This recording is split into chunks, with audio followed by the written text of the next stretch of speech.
Okay, class, welcome to Module 4. The module does not look as big as they have been in the past, but do not be fooled. Chapter 4 is a long chapter, so I'm not adding anything extra to this module. I want to give you guys a chance to focus only on the chapter itself. This chapter it entails formatting, and you will learn how to, well, you guys, some of this you already know, how to change font style and size. We've already covered that. Apply formatting effects to characters such as bold, italic, and underline. Easy, right? Change the alignment of paragraphs. Okay, now we're getting a little bit trickier. Indenting paragraphs. Use advanced font and paragraph formats. Set tabs, apply borders, and apply bulleted and numbering lists. The bulleted and numbering lists, I feel, are probably the most important thing with this chapter. I went ahead and left last week's project up just so I could show you guys this. You probably already knew, but if you click File, New, then you can get yourself a blank document. So the first thing I want to go over is, you know what, instead of me typing, remember, all my stuff's gone. I was going to say let's just grab something off the clipboard.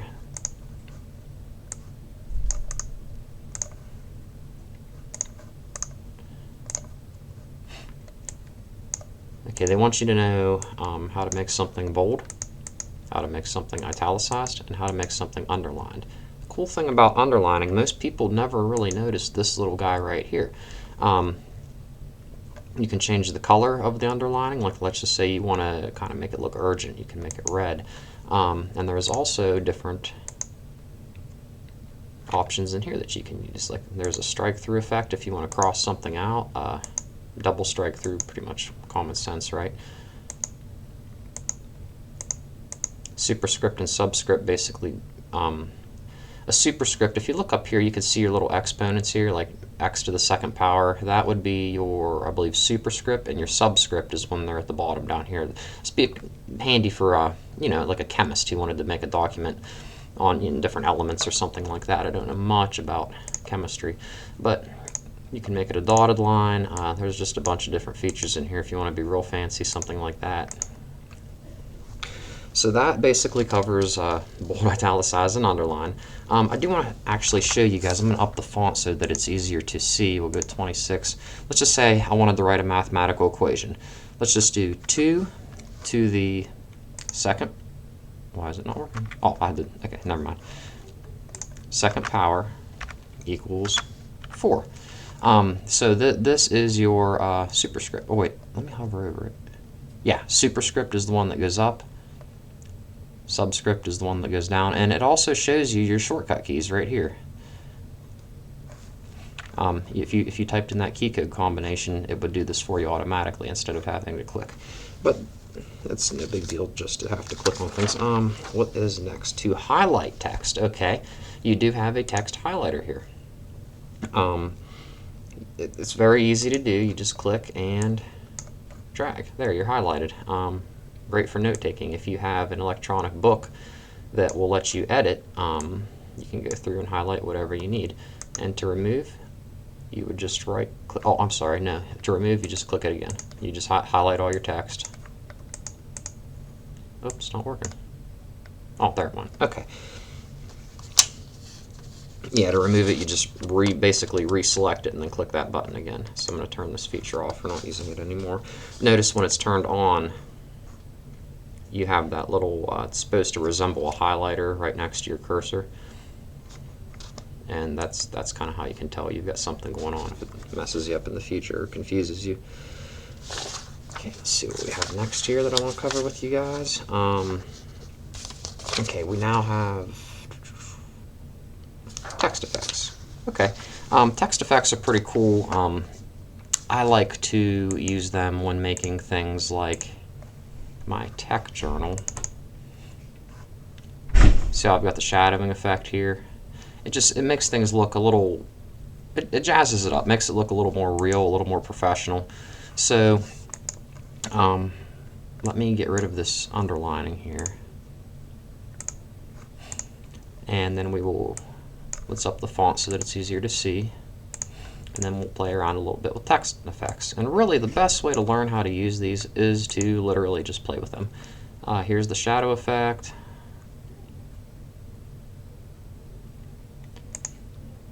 You can see there's a slight shadow behind it now.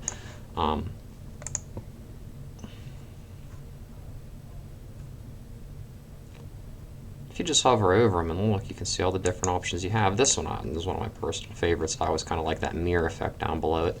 So that is how to apply your text effects. Just highlight the text you want to change.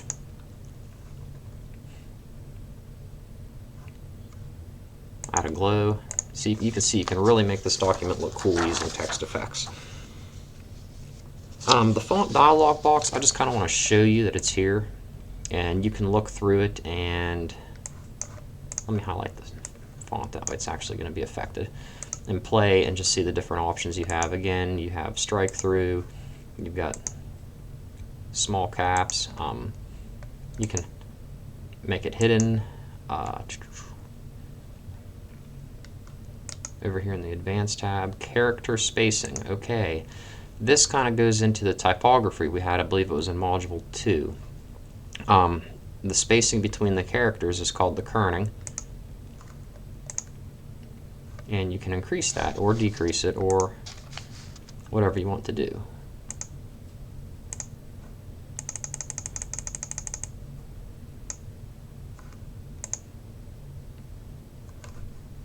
So you can play around with your leading and your kerning like you learned about in the second module. And you can just kind of look through this and see if there's, well, here's some more text effects. It's not going to let me use them. Maybe I have to go over here. So you can really fine tune your shadowing and everything. Now I just move things randomly, so obviously you would not want this effect, but there it is. There's how you can make text effects. Let's see what's next. I already went over the subscript and the superscript.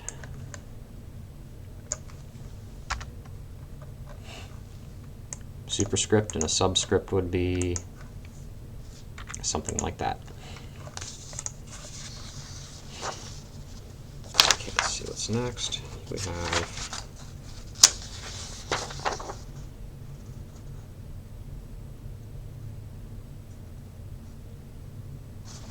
we've already gone over spacing. That was in our font dialog box up here. I always want you guys to take time to look at the, and I would even go so far as to mark these pages that have all your shortcut keys. These will be helpful. If you look down in my little window in the corner here, these will be helpful, especially like on your final exam. I'll pull a lot of questions off of that. They'll be like matching questions where you'll have like 4 options on one side and you match them to what they do. And I don't mind if you guys take your quizzes and tests open book. That's fine by me. So always make sure that you look at the keyboard shortcuts. Okay, next on our list is spacing, paragraph spacing. So let me paste a paragraph. Hopefully it's still on that one there will work just fine. If you go into our paragraph tab, APA format, which is what a lot of colleges require, wants everything to be double spaced, and you can apply that right here in the paragraph tab. You also have your indentations here. You can increase your indentation or decrease it right here.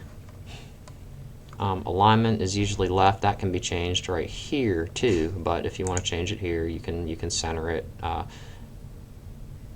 anybody know what justified is? All that justified does is stretches out sentences so that they all line up perfectly at the end. It's good for newspaper editors and things like that, so that things wrap around pictures really well. Okay, tabs are later. I'm trying to see what all is covered in this chapter.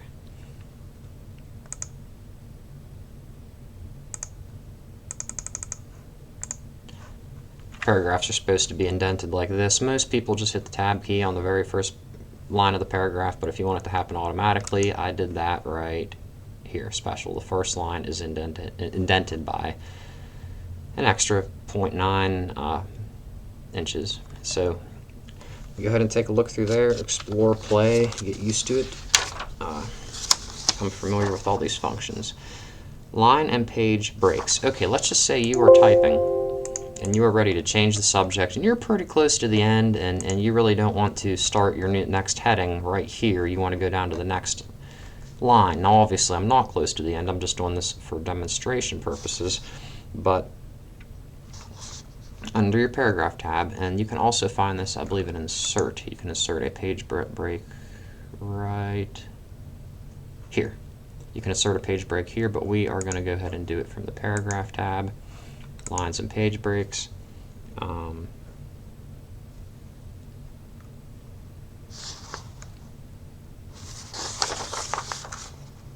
see. Oh, I'm sorry. This will control automatic page breaks. When you get to the end of your document and it jumps to the next one, it will automatically insert that page break. This orphan control, if you were clear at the end of your document and you started a new paragraph, instead of having this one line at the very end of your document and then having a page break for the rest of the paragraph, Word would automatically, I guess, orphan, it would see this top line as an orphan, and it would move it to the next page and insert the page break before it, rather than having the first line of a paragraph at the very end of a page. So this I like to keep on. But like I said before, if you actually needed to insert that page break, that would be right here. So now all this will be left blank.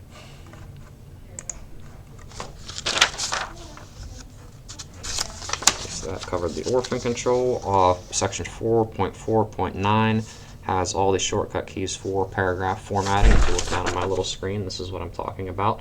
You may even want to, your book's electronic, so you could probably go through and copy all of these shortcut tables onto a separate document, and that way you have them all together instead of having to sift through the book.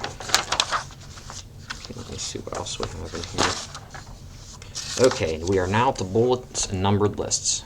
These settings are all found up top right here, and they're really actually not that tricky. Most of you have probably used them before. If you want your bulleted list to happen automatically, right up next to the 0 key you have your little dash, and we'll just put page 1.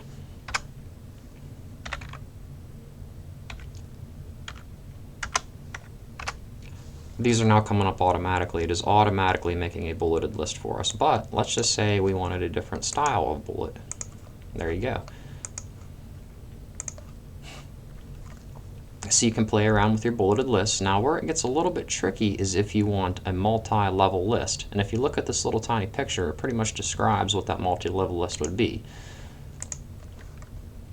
Okay, so let's just say under this we want a subcategory. We would now have to, see, this is basically our top tier. And let's just say we wanted a subcategory, and I'll try to make this make a little bit more sense. Let's say what is on page 1. Page 1 describes kerning, leading, tracking, and maybe we want to put a note after tracking. Maybe you're taking notes for your class or whatever, and you're not crazy about what the book said about tracking, and your professor said, well, maybe you should consider looking at it this other way or something like that. So we will take it down one more level. See handout. Now how do we get it back? Same way. Now we want to go back to this, and then we'll type in page 2 and describe what's on page 2 by making our list level go down one tier. So that's how you make a multi-level list. Very handy for note-taking. To stop using bullets, you can see that the bulleted list is selected right here. You can either deselect it, or you can hit the backspace key twice, and then you'll just be back to typing regular paragraphs.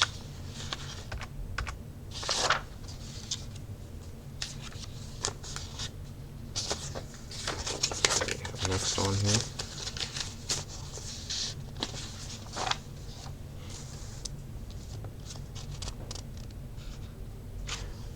Numbered lists. If you want to do a numbered list, number 1 is, let's just say, we'll just do animals, dogs. The second kind of animal is a cat. The third kind of animal is a fish.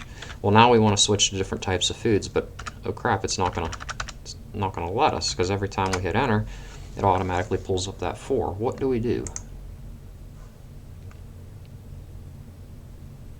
I believe it's here. There, start new list, set value to 1. There, now we're going to do types of food: rice, bread, and you can see that the list did restart for us. You just have to tell it, hey, I'm done with that list, I'm making a new one. And sometimes you'll be making your list and you'll have a few paragraphs in between. Now see, it's trying to make my list again. Let me see if I can paste this. And even with this paragraph in between, it'll still try to continue with a number 4, and it throws people off a lot. So that is how you fix that problem. It's right here in the drop-down menu, define new number format. Or, I'm sorry, set numbering value, and then you can start a new list. Or you can also, maybe it is trying to start a new list and you need to continue from the previous list. So there are your options for that.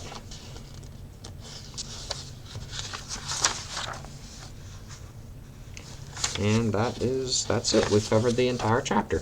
Now for your assignment, I want you to demonstrate the ability to use a multi-level list. Try to make it make sense. I'm just moving really fast because I don't want to take all you guys' time, and you watch me have to think about what goes into my list. But maybe you could take notes on a different class, or maybe make notes for this class and use a multi-leveled list where you start at the top tier, move down a few tiers, move back to the top tier, so on and so forth. And then you will submit that for grading. And well, that is your assignment for the week. And you guys enjoy the rest of your week, enjoy the rest of the module.